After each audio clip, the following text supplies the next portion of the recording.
بسم الله. halkan waxaan tacsi ugu dirayaa walaalaha lagu laayay waagbari dhaxdeeda dhalinta lagu laayay waagbari dhaxdeeda aan tacsi u dirayaa waxaan leeyahay ehelkii iyo qaraabadii ay ka tagaan samir iimaan Allah ka siiyo waa arday dhalinyaro aysan gaarin 20 kii u badnaa 20 jir ahay ayaa lagu laayay gacan ka xaq daran baa dishay dhamaantood waxaan leeyahay Ilaahay jannaha ka waraabiyo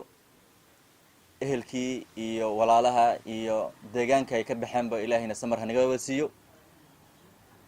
labo waxaan halkan mahad balaaran Ilaahay ka sokow aan u dirayaa gabanaha Gaarisa gabanada jaamac iyo arsiga tilaabadii ay shalay qaadeen ay kula wareegeen dhibaatada ka jirto Gaarisa qaasatan waagbari taasna arsiga gabanaha aan u mahad celinaya saddex dhibaatadan waagbari muddo dheer bay soo socotay aniga way iga horeysay waxay bilaabatay 2019 2020 2021 and 2022 arinta way soo socotay muddo dheer bay soo socotay aniga la soo dooranin dilkan ka socdo waagbari runtii markaan soo galay waxyaalahan campaign-kan ku soo maray waxay ahayd haddaan ku guuleysto kursiga inaan xal kala doon doono aan police post aan ka dhisi doono waagbari dhaxdeeda bifadlilaahi police waan dhisay xaradii waan qabtay haddana waxaan aaminsanahay inay degan tahay askar habeen maalin joogto dilkan waagbari ka socdo waa dil ani iga horeeyay intii la soo dooranin dadka la dilaayana waxa lagu dilaa xabad toori laguma dilo gurun laguma dilo dadkan waxa lagu dilaa xabad inta la soo dilo dhan waagbari dhaxdeedana xabada baa lagu dilaya waxaan shalay kala xaajooday laamaha amniga inta dil oo lagu suubiyo waagbari wax la qabtay mise maxkamad la keenay mise cadaalad loo falay dadkii laga dilay dadkooda cadaalad loo suubiyo malaha waxa mar labaad baaq u diray dawladda sare oo hogaaminayo ku matalaya kursiga arsiga noosan joogo in si degdeg dadkii lagu dilay dhammaan waagbari in maxkamad la keeno dadkii wax laga dilay walaalaha dadka laga dilay waagbari loo dhex dilana in ay ku samraan cadaaladaas ay dawladda aan ka sugayno dhowr iyo 10 qof oo waagbari lagu dilay halka waan sugaynaa waxaana ka sugaynaa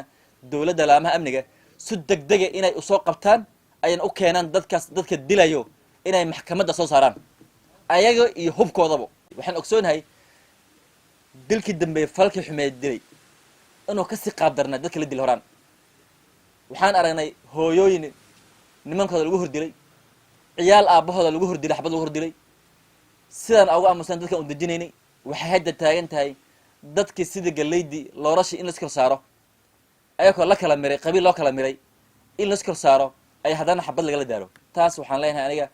mid aan haddaan mas-uulkii aan waaberi ka socda laga soo doortay aan ahay waxaa mid aan raalli ka nahan minhin mid aan cambaaraynayno waaye waxaana ka codsanayna dawladda waxaan allaan ka sugayna maanta waxay gaartay maanta inay ku faafto deegaanka Gaarisa County dhexdeeda uuna dilkan uu ka sii bixi doono Gaarisa County uu geeyo deegaamaha kale oo nala wadaagan jiray ama inuu colkan gal doono waxaan ka codsanayaa laamaha amniga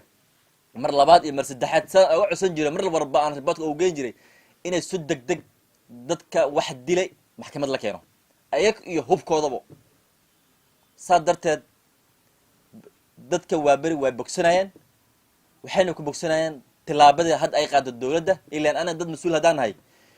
waxaan dadkan ku aan mar walba markaan dajinayno waxaan wala weydiinaa dadkii aawe dadkii waxaan sameeyay aawe haddii dadkii waxaan sameeyay la qabanaynin sidee dadkii dadweynaha waagbari aan uga dhicin karnaa war isdajiya war aamusa war samra war dadka walaalka jiiraan la xaq ku aqaadin marka hadda wixii uu isbedelay dadka walaalaha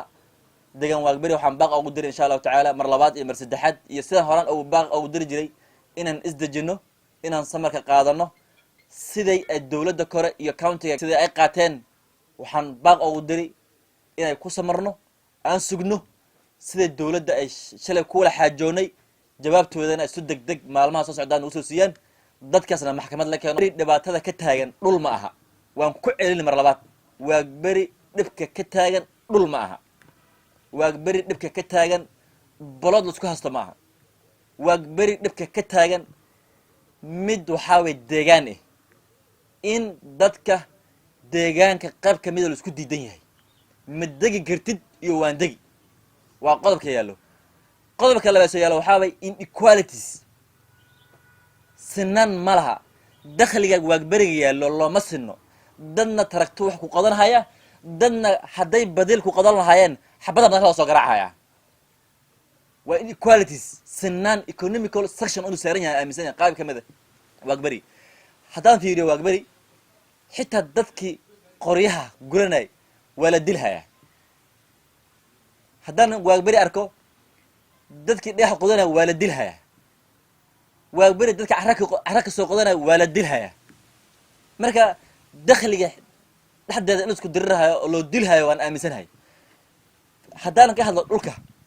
waagberi maanta dadka lagu dilhayo haddii dhul uu yahay mithaal dhul aan dhahabo dadki shalay la laayay 6 qof dad balood ku lahaa maaha waaberi waa arday buugal akhrisanayeen waa dad musaafura oo meel intuu ka yimaada meel kale u jeeday ayagoo waaberi mana lagu dhex dilay dadkan la dilay dadka ka horreeyey wuxuu ahay ciyaal oo haween fiidniminta loo imaado xabad lagu weeraro ciyaal ahay wax la laayay isbitaalka ayaan qaarkood lugaha ka goran yihiin qaar way dhinteen waxa la dilaha waa ciyaal dilkan kii ka horreeyey ciyaal u ahay kii kasii horreeyey ciyaal u ahay mar walba oo waaberi lagu dilo ciyaal waay ma ciyaalka property ku dheh ma ciyaalka dhul ku leh waagberi ma ciyaalka blood waaberi ku leh waxa la laayna waa ciyaal marka anigu waxaan dhihi lahaa waaberi mar labaad mar saddexaad walaalayaal nabadaan baaqaaya dadka isdilhayana waa dad walaale ah dad deegaanka wada degan meel u kala soconin waaye mas-uuliyiinta haddaan ka nahay waan ka hadlay mar horay aniga waan ka hadlay waan ka dacwooday dhibkan u soo socdana anigu igu horreeyay waan sheegay xal waxaan u arkayna waxay inaan police aan keeno police waan soo dajiyay taladii faraha way ka sii baxaysaa waxaan baaq u diray dawladda sare hataa madaxweyne Ruto waxaan u sheegayaa codkii inuu gaaran rabaa waagberi waxay u baahan tahay xal dawladeed hadda wuxuu noqday waji qabiil isku bedelay dadkii deegaanka wala deganay hadda door isku galay dadkii deegaanka deganay ay kala shakiyay oona maanta colkooda si bilaaranaya waxaan baaq u diray nabadoonaasha waxaan baaq u dirayaa suldaamaha waxaan baaq u dirayaa culimada gaarisa degan dilkan dhiiga waaberi ka socdo waxaan u baahanahay garab in lagu siiyo ehelka iyo dadkana la kala qaboojiyo waxaan u baahanahay dad la soo banaan baxo waxa la dilhayana waa dad maata aan waxba haasanin dadka la dilay dhammaantood dad waxba haasanin way balood ma qabaano dad aanan guri ku lahayn ayaa badi la dilay xanuunkeedana waagberi way taalaa waxaan baaq u dirayaa madaxda gaarisa mar labaad iyo mar saddexaad dadka idaacadda intu soo fadhiisto waxaana jirin waagberi ka sheega ka waantow dadka ha isku sii kicinin dadka degan waagberi way daaleen way mootan yihiin way ilimaynhayaan inaad idaacadda soo fadhiisato waxaan jirin ka sheegto haddana waxaan ka leeyahay dadka ha isku sii dilin maanta waxaan u baahanahay barordiiq iyo tacsiya u baahanahay waxa lagu dilana waxay noqotay wax aanan la fiirsan karin adduun weynaha yaaban dadka laga dilana mar walbana way danqan hayaan aday intay waxaan leeyahay ehelka dhamaanta mar labaad tacsidaas aan soo gaarsiiyay insha Allah ta'ala dawladna waxaan ka sugayaa sida tilaabo u qaado waxaan ka